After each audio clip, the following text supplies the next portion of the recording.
அண்மை செய்தியாக பார்த்து வருகிறோம். சென்னையில் தண்ணீர் கேன் விற்பது போல கள்ளச்சாராயம் விற்பனை செய்ததாக பதியப்பட்ட வழக்கில் திருப்பம் ஏற்பட்டுள்ளது.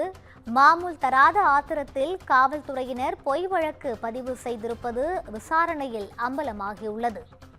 இதுகுறித்த கூடுதல் விவரங்களோடு இணைகிறார் எமது செய்தியாளர் சுப்பிரமணியன்.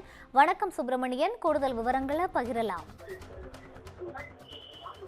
சென்னை மயிலாப்பூரில் கடந்த டிசம்பர் மாதம் தண்ணீர் கேன் விற்பனை செய்வது இடத்தில் கள்ளச்சாராயம் பதுக்கி வைத்து விற்பனை செய்ததாக ஒரு வழக்கு ஒன்று பதிவு செய்யப்பட்டு கைது நடவடிக்கை மேற்கொள்ளப்பட்டது. இந்த வழக்கில் குறிப்பாக பெண் உள்ளிட்ட 2 பேர் கைது செய்யப்பட்டிருந்தார்கள். அது தொடர்பாக மயிலாப்பூர் போலீசார் வழக்கு பதிவு செய்து விசாரணை மேற்கொண்டார்கள்.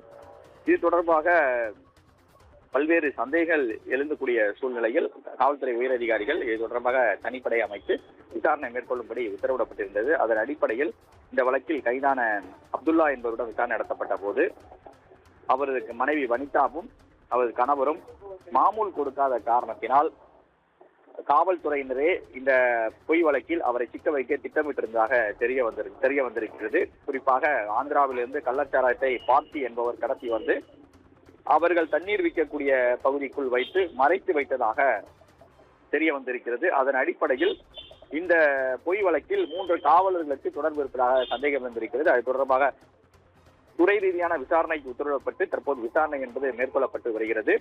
சினிமா பாணையில் நிகழ்ந்த இந்த சம்பவம் தொடர்பாக காவல்துறை உயரதிகாரிகள் விசாரணை மேற்கொண்டு வருகிறார்கள். விவரங்களை வழங்கியமைக்கு நன்றி சுப்பிரமணியன்.